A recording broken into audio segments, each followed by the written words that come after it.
오늘 말씀의 제목을 새 노래라 이런 제목으로 말씀을 드립니다.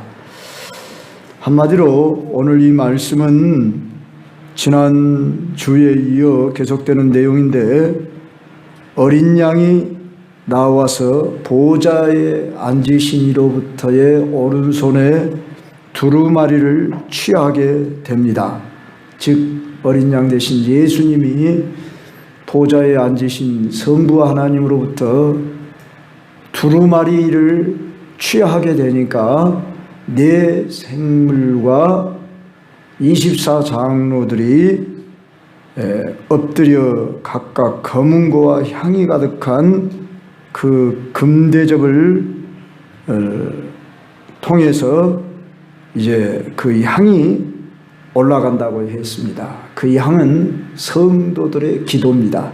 그러니까 천상에서만 일어나는 것이 아니고 천상과 땅이 맞닿은, 어떤 학자는 이렇게 표현을 했습니다. 마치 하늘과 땅이 탯줄로 연결된 것처럼, 엄마와 자식이 탯줄로 이렇게 연결되어져 있지 않습니까?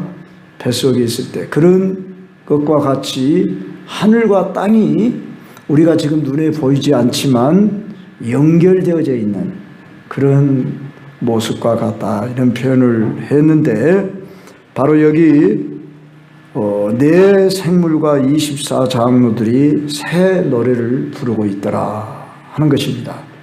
새 노래가 크게는 두 가지로 이렇게 우리에게 소개되고 있습니다.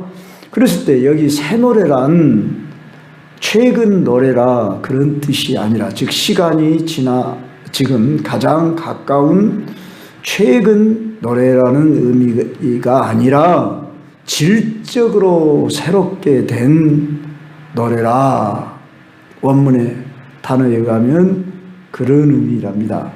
그래서 오늘 우리 성도들이 부르는 노래는 이런 새 노래예요. 그러니까 우리들이 때론 유행가도 듣고 가곡도 듣고 학교에서 부르는 가곡이라고 합니까? 어린이들로 말하면 동요를 비롯해서 우리가 이 세상에서 부르는 여러 노래를 하지만, 오늘 구속받은 은총의 감사 감격에서 성도들이 부르는 노래는 새 노래입니다. 그래서 우리들이 교회 앞에 와서 이렇게 특송을 하고 또 찬양을 하고 하는 이 모든 노래들이 지금 상달되고 있음을 여러분이 알아야 합니다. 우리끼리 우리가 서로 위로하자고, 물론 그런 의미도 담고 있어요. 그러잖아요. 우리가 노래를 통해서, 우리는 영에 속한 사람들입니다. 우리 하나님이 영이시고 우리는 영에 속한 그의 백성 자녀들이기 때문에 이 우리가 찬양을 통해서 위로를 받고 힘을 받고 또는 치유도 받기도 합니다.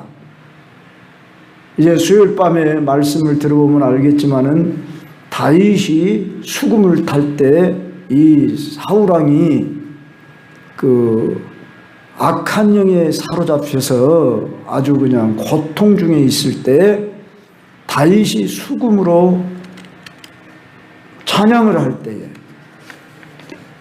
곡조를 뜯을 때에 사울이 귀신이 떠나갔습니다. 그래서 우리는 이 찬양의 위력이 얼마나 큰지, 바울과 실라가 저 빌립보 감옥에서 한밤중 그 고통하는 시간에도 찬송을 할 때에 옥문이 열려지고 그들의 착고가 풀어지고 이런 모든 역사가 일어났지 않습니까? 이걸 영적으로 이해하면은 오늘 우리가 찬양이 이렇게 큰 위력이 있다, 그리고 영원히 하늘나라에서 우리가 올려지는 것이 찬송이다 하는 것을 아셔야 합니다.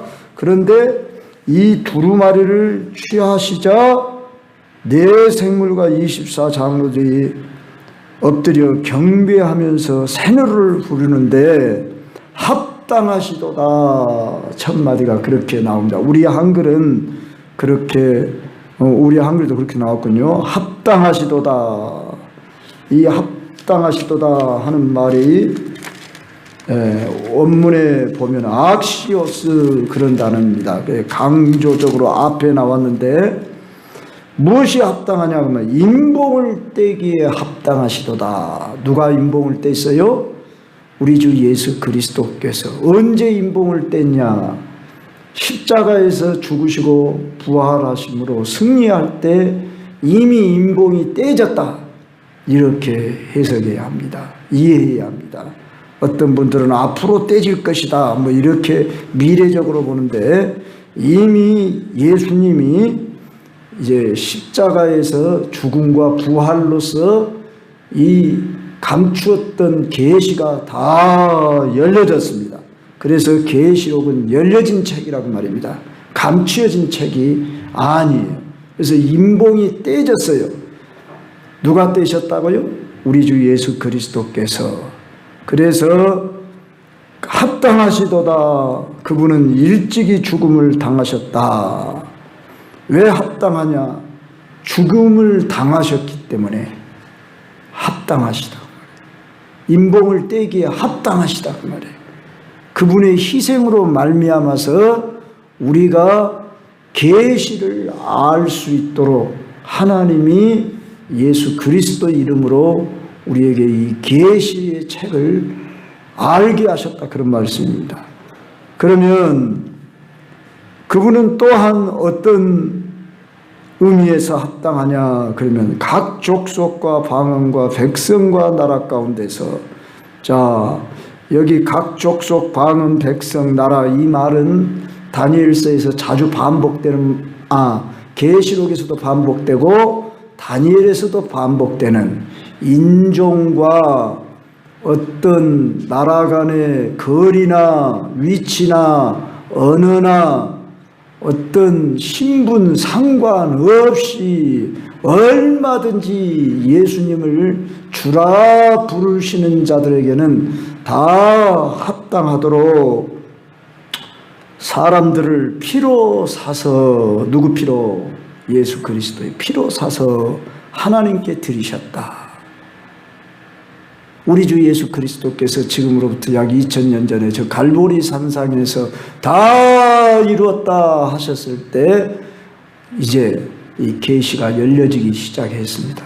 오순절날 성령이 강림함으로 인해서 성령 받은 사람들이 하나님의 말씀 복음을 깨닫게 되고 이 복음을 이제 나라와 백성과 여러 족속 방언들 가운데 충만히 임하도록 증거되게 하셨다. 그런 말씀입니다. 그러므로 구원받은 백성들로 하여금 하나님 앞에서 우리를 나라와 제사장을 삼았다. 나라. 이 나라를 다르게 표현한 왕국, 그렇게 킹덤 영어로 말하는 하나님의 나라를 삼고 우리를 그의 제사장을 삼으셨다.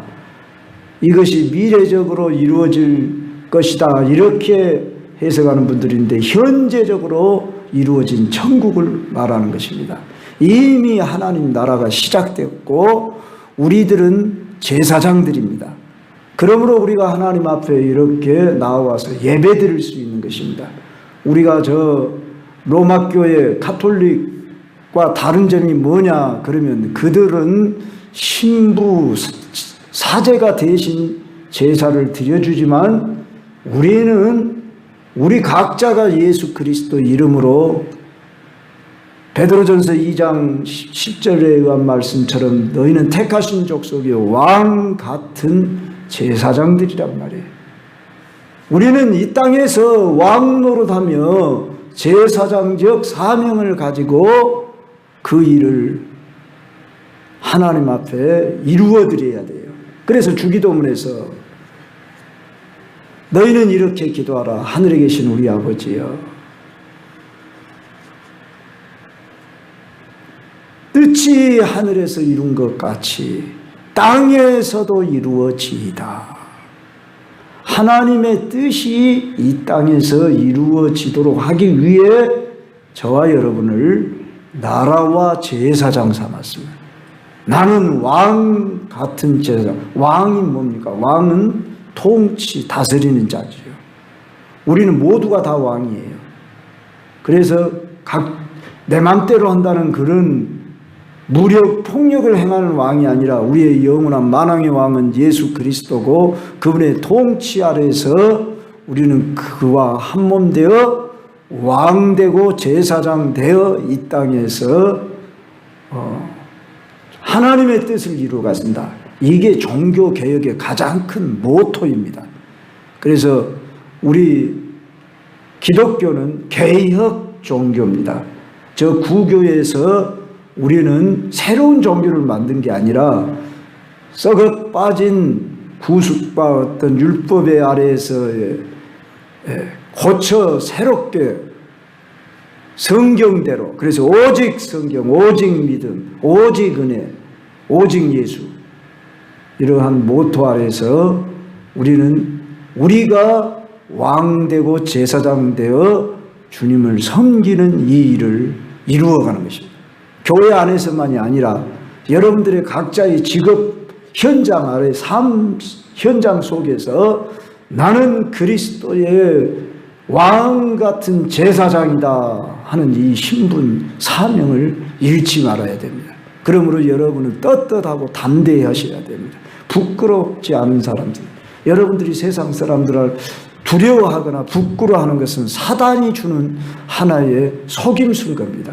그런데 우리가 예수 믿으세요 이 말을 하려면 왠지 그냥 부끄러워하고 그러는 것이 다 이게 뭐예요? 사단이 우리를 억압하는 그런 종노릇하게 하려고 하는 그런 속임수다는 것을 알고 여러분들에게 주어진 이 신분이 얼마나 위대하다는 것을 알고 우리는 하나님만 찬양하는 것이 아니라 이 세상에서 왕 같은 제사장으로 다스리고 통치하며 살아가는 삶, 죄를 이기고 세상을 이기고 마귀를 이기면서 하나님의 뜻을 이루는 이런 놀라운 사명이라고. 여러분 돈을 많이 버냐 적게 버냐 문제가 아니라 여러분들에게 주어진 그 직업을 통해서 거기서 빗대고 소금된 직분을 감당하면서 하나님의 허락하심 속에서 경제권도 여러분이 어떻게든지 어떻게 장악하도록 해야 되는 거죠. 그러니까 교회의 성도들이 또 어떠죠? 하나님의 지혜를 구하고 능력을 구하고 그래서 여러분 각자의 일터에서 사업터에서 하나님이 공급하시는 힘으로 이 세상을 개척해 나가고 변화시켜 나가는 이런 사명을 해야 한다는 것입니다. 물론 쉽지 않죠. 그러나 그것이 또 어려운 것이 아니죠. 내가 하려고 하면 어렵죠. 세상 사람들은 교묘한 꾀와 노력과 물론 수고와 자기들의 모든 지혜를 총동원해서 자기들이 마치 이 세상의 모든 권력자인 것처럼 부와 권세를 다 자기들이 쥐고 통치하는 것처럼 이렇게 생각하는데 우리가 해야 할 일은 항상 잊지 말아야 할 것이 우리는 이 세상 나라를 그리스도의 나라를 만드는 것이 오늘 나의 본분이다 사명이다. 내가 할 수 없는 일을 어떻게 해요?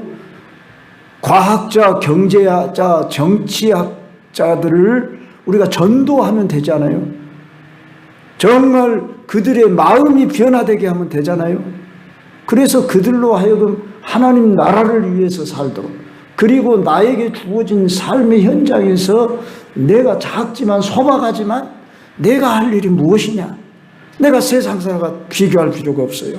때로는 그러죠. 세상 사람들은 돈과 권력과 지식과 모든 것을 자기들이 다 가지고 있는 것 같고 교회는 그냥 가난하고 병들고 초라한 사람들만 오는 것 같고 그렇게 여러분 여기지 마십시오. 지금 이 편지를 받는 그 시대에 로마의 그 압제 권세 아래에서 황제를 가리켜서 큐리오스 주라고 고백하지 않으면은 짐승의 밥이 되게 하거나 죽이는 그런 시대 가운데 지금 사도 요한에게 저 하늘의 환상을 보게 하고 그 영광을 보면서 자 봐라 열어준 것입니다. 이 모습을 마치 대공연장에 어떤 뮤지컬이 펼쳐진다든지 관현악단이 이렇게 연주하기 위해 딱 조명이 들어오자 수많은 지금 악기들이 동원되어져 있어 지휘자의 그 지휘에 따라서 음악 소리가 들려지고 어떤 뮤지컬이다 그러면 연극이 공연되고 이번에 중국에를 갔는데 천문화 쇼라 그러던가요? 그 야외 공연장이 있어요. 꼭 장가게를 이제 여러분 또 한 번씩 갈 기회가 있을 줄 아는데 또 이미 갔다 온 또 많더라고. 그런데 뭐 10년 전에 갔다 왔던 분들과 지금은 또 다르답니다. 그래서 가령 우리 남용 교수님은 10여 년 전에 갔다 왔는데 나 또 가고 싶습니다. 그래서 꼭 그때 갔을 때는 뭐 천문호 쇼란가 그걸 못 봤다네요. 그래서 그걸 한번 꼭 보고 싶대요. 80이 넘은 노인이 거기 가려면은 건강해야 합니다. 걷는 그 거리가 약 이틀 전에는 겨우 여행을 했는데 15,000보 이상을 걸어요. 옛날에는 3만 보를 걸었대요. 그런데 요사이는 그런 모든 차 타고 걷고 하는 거리들을 지금은 아주 뭐 이렇게 그 땅을 땅이란다. 산을 굴을 파가지고 한마디로 에스컬레이터를 한 1km씩이나 되는 그런 에스컬레이터를 12개를 만들었어요. 그래가지고 산 꼭대기서부터 산 아래까지 내려오게를 하지 않았는가. 뭐 여러 가지 이런 모습을 볼 수 있는데 그 대공연장 야외 공연장을 밤중에 합니다. 그런데 거기에 등장하는 인물들이 약 500명이나 된답니다. 그래서 그 내용은 꼭 그리 무속적인 어떤 그 미신적인 여우가 참 여자로 변장을 해가지고 남자를 홀려서 남자가 사랑에 빠져서 이렇게 서로 둘이 사랑하는데 그것을 뮤지컬 그래서 한 번씩 찬양을 하면 찬양대들이 한 200명 이런 숫자들이 막 실제 찬양을 합니다. 그리고 노래도 하고 춤을 추고 여우 분장을 하고 그런 춤을 추고 그런 노래가 나오는데 거기서 딱 볼만한 것은 그 조명 시스템이 아주 뛰어나다는 것입니다. 자그마치 거기에다 쏟아부은 금액이 400억이다. 이렇게 얘기를 들었습니다. 그래서 오늘 현대 이런 어떤 대공연장이라 할지라도 어찌 천상에서 일어나는 이 모습과 비교할 수 있겠습니까? 한마디로 아무리 이 세상에서 과학이 발달하게 화려하게 쇼를 하고 별 공연을 하고 다 해봤자 그건 천상에서 이루어지는 한낱 애들의 소꿉장난에 불과하다. 이렇게 보는 것입니다. 이 사도 요한이 지금 천상에 일어나는 모습이 보좌가 있으면은 그 보좌에 네 생물이 둘려 있고 그 다음에 24장로들이 둘러 있고 그 다음에 또 천사들이 오늘 11절에 보면은 보좌와 생물들과 장로들을 둘러선 많은 천사의 음성이 있으니 그 수가 만만이요 천천이요 셀 수 없다 그 말이죠. 그렇게 많은 천사들이 지금 이 네 생물과 24장로들의 그 합당송을 받고 나서 자기들이 화답을 하는 것입니다. 그것이 12절 찬양입니다. 한번 우리 같이 읽읍시다. 시작. 큰 음성으로 이르되 죽임을 당하신 어린 양은 능력과 부와 지혜와 힘과 존귀와 영광과 찬송을 받으시게 하다. 자, 여기 단어 능력과 부와 지혜와 힘과 존귀와 영광과 찬송, 이 일곱 마디죠. 일곱 단어의 이 말씀은 요한계시록에 또는 다니엘서에 종종 나타나는데, 특별히 여기 왜 일곱이냐? 완전함, 충족함을 말합니다. 단어 하나하나에 우리 주 예수 그리스도와 하나님의 속성을 말합니다. 자, 능력, 전능이다 그 말이죠. 부라고 할 때에 하나님은 영적인 부뿐만 아니라 이 세상 모든 만물을 창조하신 분이고 다스리시는 이고 섭리하시는 분이니까 모든 것의 부의 주인이십니다. 우리는 우리 아버지가 부자니까 우리도 부자입니다. 이 세상에서 우리가 서로를 살펴보면 우리보다 더 가진 자들 많지만 나는 부자다. 왜? 우리 아버지가 부자니까. 우리는 하늘나라 유업을 상속으로 받을 자들이니까, 이미 받았고 또 앞으로 받을 것이니까 우리는 부자다. 지혜, 누가 하나님보다 더 지혜 있다 할 수 있겠습니까? 하나님의 그 지혜는 이 세상을 만드시고 구속하시고 완성하실 그 계시의 지혜, 이 현재적으로 볼 때는 정말 하나님이 안 계신 것처럼, 하나님이 계신다면 왜 이런 일들이 일어난다냐? 지금도 세상은 전쟁 중에 있지요. 러시아와 우크라이나뿐만 아니라 지금 얼마 전에 이란이 이스라엘을 향해서 미사일을 쏴댔는데, 오늘 잠깐 뉴스를 보니까 99.9%를 다 제거해 버렸다는 게, 공중에서.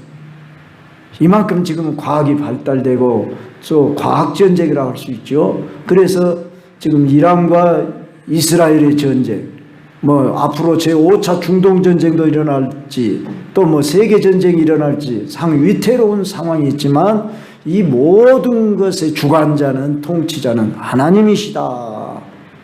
전쟁이 나도 우리는 두려워할 것이 없다. 죽으면 죽지요. 사람은 한 번 죽는 것인데 이렇게 하나님이 모든 걸 주관하시고 통치하신다. 우리는 하나님의 섭리 가운데 살아간다. 하나님의 지혜로 이 세상을 모든 걸 만드셨고 주관하시고 다스리세요.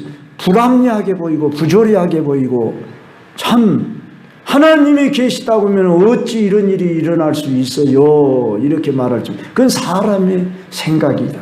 당시 이 편지를 받는 그 시대의 초대교회 성도들은 사자의 밥이 되고 십자가의 형틀에 죽임을 당하고 불태워 죽임을 당할 때 하나님 계신 것 같이 느껴졌겠습니까?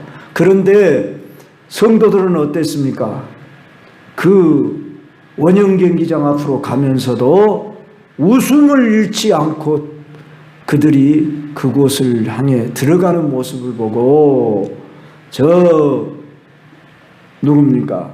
네로 황제가 도리어 의아해하고, 여러분 코바디스인가 하는 영화 보셨지요? 거기 보면은 그 네로 황제가 어떤가요? 응? 아니 저거들 웃고 있잖아 그러잖아요. 십자가의 형틀에 매달아 놓고 밑에서는 불로 태워요. 그런데 웃음을 잃지 않고 또는 찬송을 하고 가더라고요.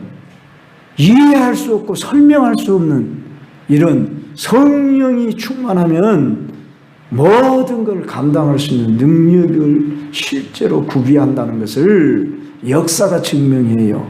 그래서 로마가 신성 로마 제국이 되지 않았습니까? 역사 가운데 로마가 손들었어요. 기독교 국가가 됐어요. 우리는 이런 역사의 흐름 속에 물론 많은 과정을 거쳤습니다.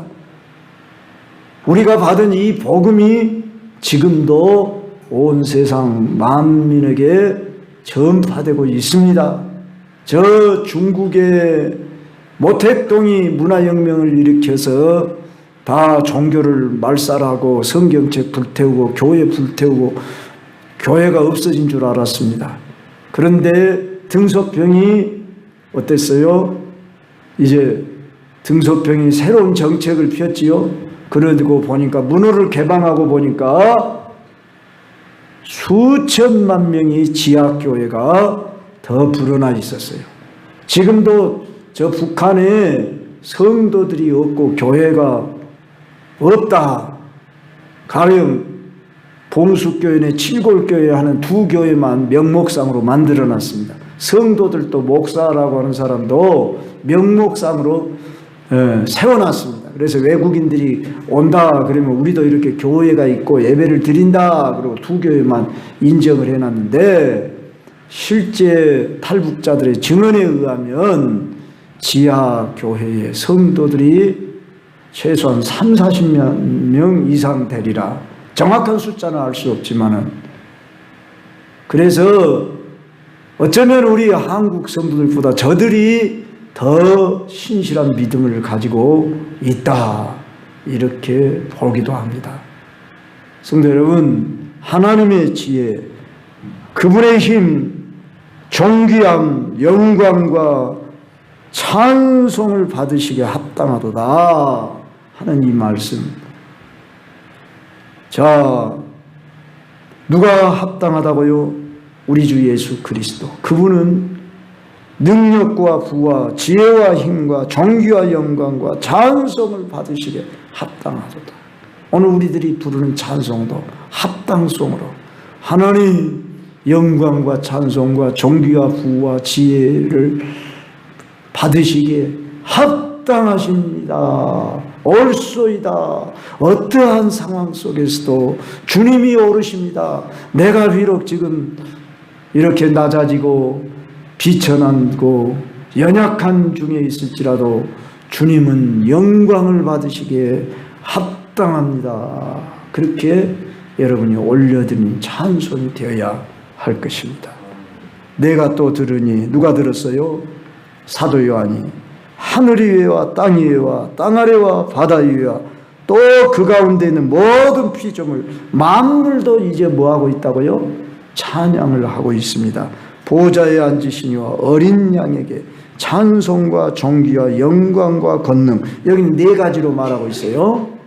자, 찬송과 존귀와 영광과 권능을 누구에게 올려드리고 있어요? 보좌에 앉으시니와 어린 양. 그러니까 우리는 여기서 어린 양 대신 예수를 그러니까 여호와 하나님과 동등된 분으로 찬송을 받으시기에 합당하신 분으로. 자, 어린 양은 얼마나 나약합니까? 얼마나 볼품없습니까? 그것도 죽임당한 어린 양이에요.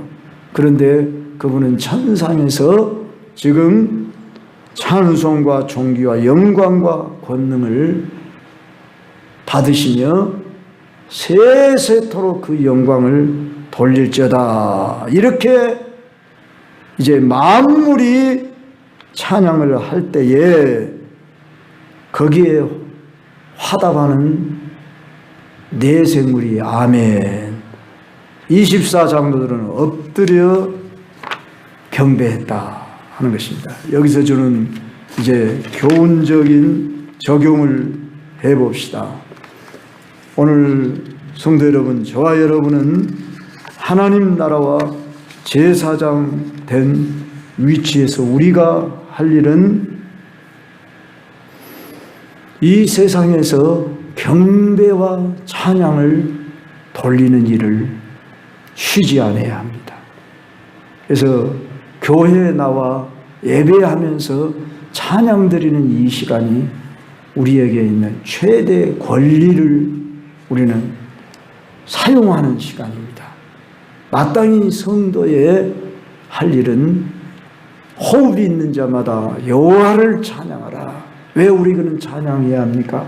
우리를 예수 그리스도의 피로 사셨기 때문에 그의 나라와 제사장을 삼으셨기 때문에 합당하십니다. 당신은 찬양과 경배를 받으셔야만 합니다. 그리고 우리가 계속 여기서 찬양만 하고 있으면 안 되지요.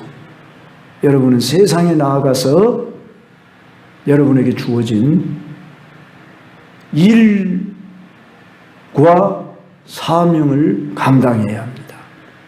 여러분들이 마지못해서 일하지 마십시오. 비록 물론 힘들 수 있습니다. 돈을 벌기 위한 수단으로 여러분이 일할 수 있습니다. 그러잖아요. 알바를 한다. 요양사로 내가 할머니들 할아버지들을 케어한다. 우리 집사님 같으면 미용사를 한다. 심지어 가정에 내가 주부로서 남편을 또는 자녀를 이렇게 돌본다. 학생들을 가르친다. 여러분들이 이것을 하나의 수단으로만 생각하지 말으라고 말입니다. 거기서 의미를 찾으라고 말이에요. 나를 왜 이 일을 하게 하셨는가? 이 일을 통해서 무엇을 어떻게 내가 하나님 앞에 영광을 돌릴 것인가? 여기서 내가 내 나름대로의 기쁨을 찾으려고 노력을 해야 돼요. 그러지 않으면 여러분이 일이 뭐가 돼요? 고역이 됩니다. 잘못하면 이 일이 노예가 되는 거예요. 종이 되는 거다 그 말이에요. 그렇게 하지 마시라고 말입니다. 어차피 일을 하면서 우리가 그 일을 하면서 그런 이야기가 있잖아요. 어떤 사람이 나는 복이 없어서 이렇게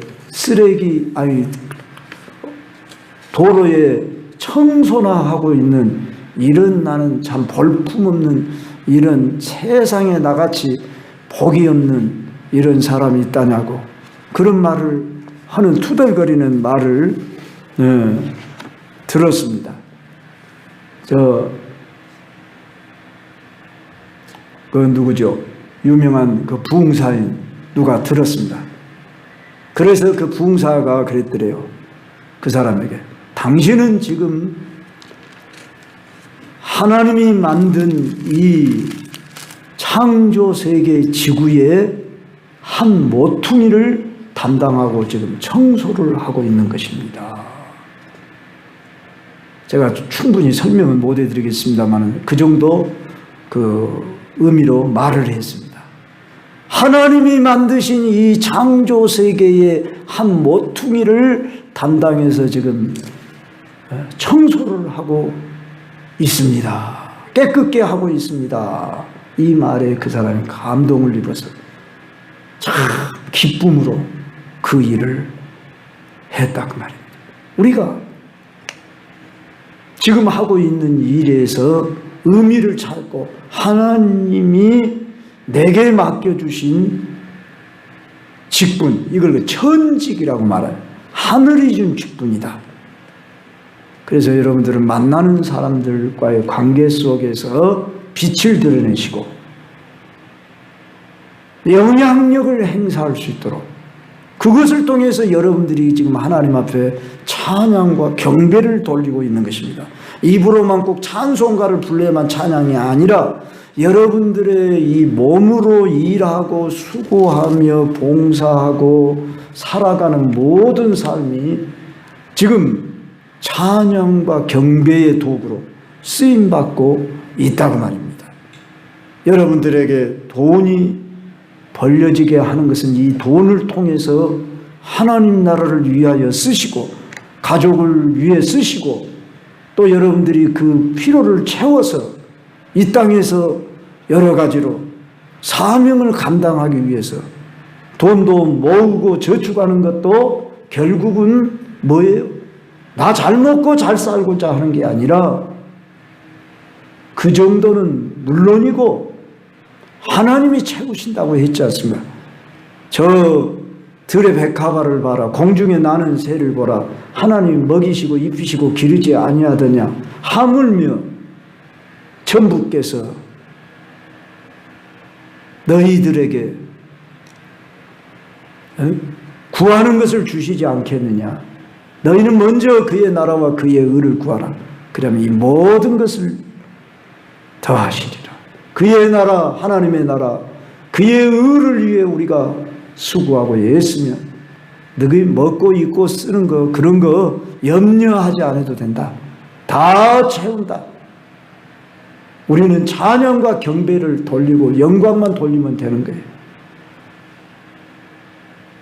우리 모두가 하나님 뜻대로만 살면 먹고 사는 문제 모든 걸 해결하지 않겠습니까? 하나님이 이만큼 우리 한국교회를 축복하시고 이 나라의 경제를 회복하게 하신 것은 어떻게 말하면 복음 전도 선교하게 하려고 그러니까 우리가 좀 돈 많고 그렇다고 여행만 가라고 우리에게 이렇게 했겠습니까? 저 중국이 얼마나 큰 나라입니까? 우리 한국의 58배라고 그러던가 그 정도로 큰 나라고 사계절 기후가 다 있다고 그러잖아요. 저 남쪽 하이난 섬부터서 저 북쪽에까지 하면은 그래서 한 군데 가봐놓고 중국이 이렇더라 그렇게 말하지 말으라고 그러더라고요. 어디가 이렇더라 그래야 한다고 말이죠. 그런데 우리가 그들 나라보다 우리들의 돈의 가치가 훨씬 더 있어서 우리가 마음껏 여행도 가고 선교도 하고 그러지 않습니까? 우리 한국교회 60, 70년대 얼마나 초라했습니까? 그랬는데 하나님이 이만큼 경제를 부강시킨 것은 너희들 나라를 통해 선교하게 하려고 하셨다 하는 말씀을 우리는 부인할 수 없고 오늘 우리들도 작은 교회지만은 두 선교사를 우리가 도울 때 한 달에 10만 원이 얼마나 큰 금액입니까? 그들에게는 얼마나 큰 힘이 됩니까? 성도 여러분 자부심을 가지십시오. 저는 농촌 목회했던 곳에 가서도 그때 제가 갔을 때는 선교 한 군데도 안 했었어요. 근데 저는 두 교회를 선교했어요. 지금 태국에 계시는 박문수 선교사님 저기 나주 다도 사람입니다. 그런데 우리 한국의 목회자들은 이 태국 박문수 선교사님들을 거의 모르는 사람이 없고 우리 교단에서는 다 아는 사람입니다. 그만큼 하나님이 저 촌에 있는 사람도 저 태국 산족 치앙마이에 가서 선교하게 하시고 참 위대하게 쓰시고 많은 영혼들을 구원하십니다. 언제 기회 있으면 우리 교회 한번 초청해서 이제 간증 말씀을 듣게 될 것입니다. 자, 오늘 우리들이 번 돈을 가치 있게 쓸 수 있어야 합니다. 뜻있게 우리가 살아야 합니다. 여러분들의 지금 여기서 드려지는 이 찬송이나 기도가 초라한 것 같이 보일지 몰라도 여러분의 기도가 이 24장로들이 들고 있는 금대접이 들어가 있는 향이 되어서 여러분의 모든 기도가 다 향이 되어서 올라간다. 이거 생각해 봐요. 저도 이 말씀을 준비하며 생각하면서 우리가 기도라고 할 때 우리들의 기도가 얼마나 때로는 하찮은 볼품없는 기도일 때가 많습니까? 물론 이들이 드리는 기도 신실한 간절한 겸손한 기도의 그 또한 매우 참 뜨겁게 올려드리는 그런 기도였을 겁니다. 그렇지만 오늘 우리들의 기도가 비려 푸념 늘어놓듯이 기도라 할지라도 그것도 다 주님이 금대접의 향으로 피워 올려지는 그런 기도거리라고 한다면 바라기는 우리들의 기도가 더 성숙된 기도로 더 많은 기도로 더 아름답게 확신 있는 기도로 올려지는 그런 찬송이 올려지고 강구가 올려지고 여러분의 삶이 올려질 수 있도록 오늘 이 문을 나설 때 여러분들이 담대하게 나가십시오.